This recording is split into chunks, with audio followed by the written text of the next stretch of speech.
The city that never sleeps was alive with anticipation as New Year's Eve 2025 unfolded. Skyscrapers twinkled like beacons against the midnight blue sky, and the streets of Manhattan were a symphony of excitement, laughter, and hope for the coming year. But inside the quiet Trump residence, Barron Trump was lost in thought. Now 18, Barron had grown into a tall, composed young man, known for his reserved demeanor and thoughtful insights. While his family was busy with their glittering celebrations in the main hall, Barron sat by the window in his room, gazing out at the city below. He couldn't shake a nagging Felingan emptiness, a desire for something more meaningful than the pomp and circumstance surrounding the new year. Then, at precisely 10 p.m., a knock at the door shattered his reverie. A staff member handed him a letter, its parchment old and edges slightly worn. The envelope bore no return address, only his name written in elegant calligraphy. Intrigued, Barron opened it. Inside was a handwritten note. Barron, the time has come to uncover the truth. Begin at the base of Lady Liberty. Midnight is the deadline. Follow the riddles to find what is yours. At the bottom of the page was I stand tall, holding light for the world. But beneath my feet lies your first clue unfurled. Barron's pulse quickened. He knew this was no prank.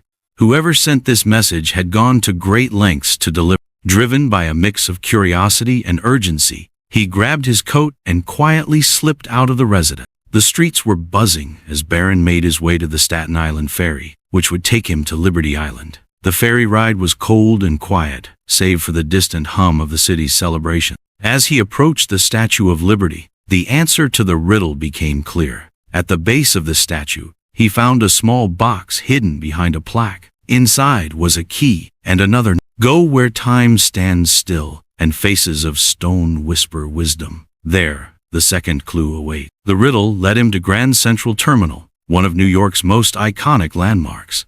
Beneath the celestial painted ceiling, Barron found an elderly man seated on a. The man handed him a folded piece of paper and said, "You're doing well. Don't stop." The paper contained another riddle, directing Barron to Central. By 11:30 p.m., Barron reached the final location, an unmarked spot near the park's iconic bow bridge. Beneath the snow-dusted ground, he uncovered a hidden entrance leading to a dimly lit underground vault. The room was filled with relics, photographs, and journals, each telling the story of his family's rise and the values they had held. At the center of the room was a podium with a letter addressed to Barron. Opening it, he was startled to hear a voice emanating from a hidden speaker. It was his late grandfather, Fred Trump. "Barron," the voice began, "if you're hearing this, it means you've taken the first step toward understanding the responsibility that comes with our family's legacy is not just about wealth or power. It's about resilience, compassion, and using what we have to make the world a better place. I hope tonight has shown you that the most meaningful treasures are not material, they're the lessons and values we pass down. Carry them forward and make your." The vault's contents, the journey, and the message left Barron overwhelmed. As the clock neared midnight, he returned home, the fireworks over Manhattan lighting up the sky in brilliant color. His family greeted him warmly, unaware of his adventure. Standing by the window once again, Barron reflected on the night. He realized that his life's path wasn't defined by others' expectations or the privileges he was born into. It was his to shape, guided by the wisdom of those who came before.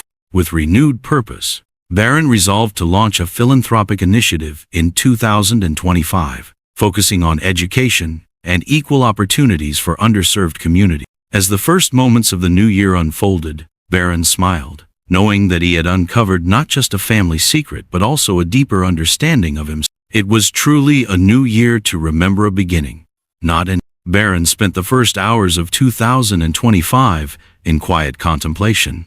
While his family laughed and celebrated downstairs, the weight of his discovery settled over him like a heavy but comforting blanket. His late grandfather's words echoed in his mind: resilience, compassion, and purpose. The vault, with its artifacts and recorded message, was a vivid reminder that he was part of a larger story, one rooted in hard work and a desire to leave a meaningful legacy. The next morning, as the city buzzed with the promise of a fresh year, Barron acted.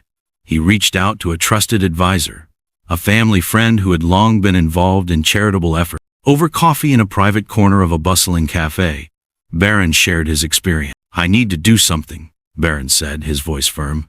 "I don't just want to live in the shadow of my family's name. I want to make it stand for something." The advisor smiled knowingly. "That's a bold step, Barron, but it's also the right one. Let's start by identifying causes close to your heart. What matters most?" Barron didn't hesitate. "Education," he said. "Opportunities. Giving people the tools they need to rise above their circumstances.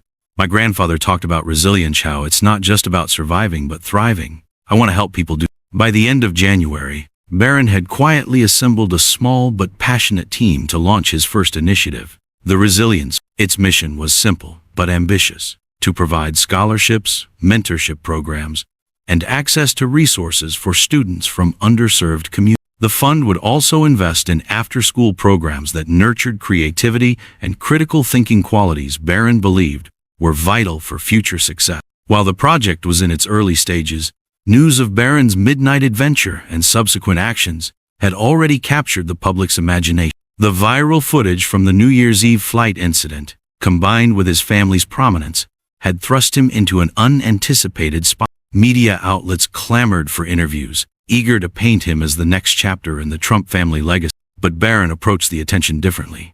Instead of using it to bolster his image, he redirected it toward his cause. In his first public statement about the Resilience Fund, delivered at a press conference in a modest community center, he shared his vision. "This isn't about me," Barron began, standing at a simple podium. "It's about every student who's been told they can't succeed because of where they come from or what they don't have.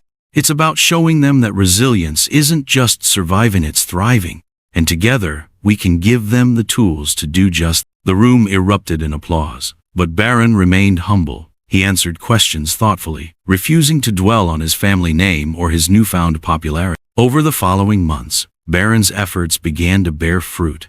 The Resilience Fund partnered with schools across New York City, providing scholarships to dozens of students. Mentorship programs connected high schoolers with professionals in their dream fields, and creative workshops sparked new possibilities for kids who had never dared to dream big. Barron visited these programs personally, often sitting with students to hear their stories.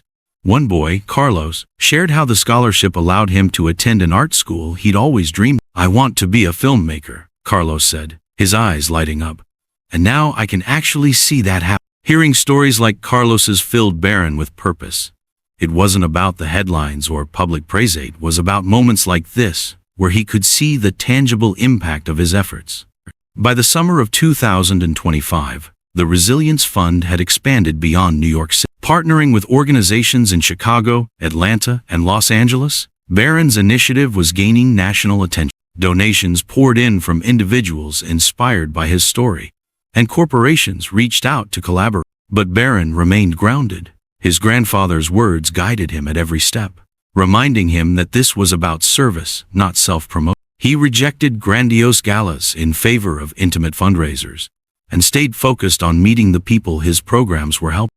In October, Barron returned to the vault beneath Central Park, carrying a journal. It was filled with handwritten notes about the fund's progress, stories of the students it had helped, and his plans for the future. He placed the journal alongside the artifacts he had discovered months earlier, feeling a sense of closure. As New Year's Eve 2025 approached, Barron found himself reflecting on the whirlwind year. He stood at the same window in his room, gazing out at the city. This time, he didn't feel the emptiness he had felt a year ago.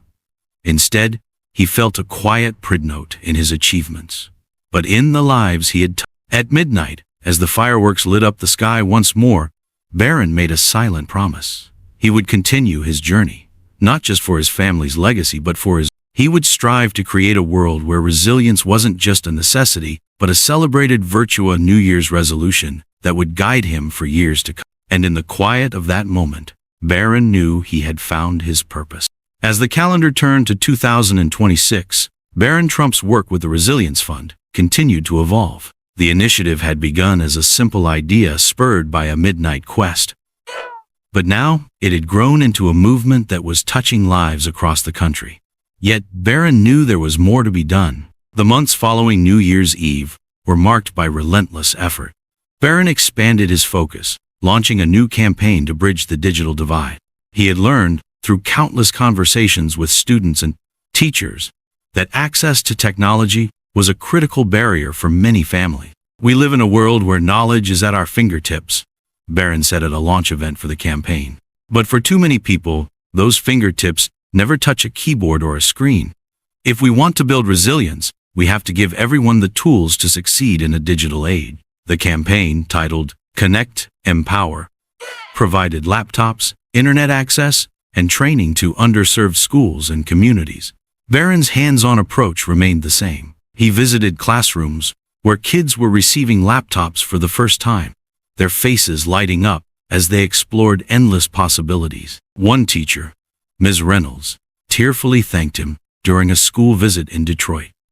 "I've taught here for 20 years, she said. "For the first time, my students have the same tools as their peers in wealthier districts. You've changed their futures." As Barron's impact grew, so did the scrutiny. The media often questioned his motivations, drawing comparisons to his famous family. Some doubted his sincerity, dismissing his efforts as a public relations stunt. Barron, however, refused to let criticism distract him. "This isn't about proving anything to anyone," he told a reporter during a televised interview. "It's about making a difference for people who deserve opportunities, just like I've had. If my name brings attention to these causes, then I'll use it." But the work speaks for itself. The interview went viral, silencing many critics and inspiring countless others. Donations to the Resilience Fund skyrocketed, allowing Barron to take his initiatives global. By mid-2026, the Resilience Fund launched its first international program in Kenya. Partnering with local organizations, the program focused on providing education, clean water, and sustainable farming solutions to rural communities.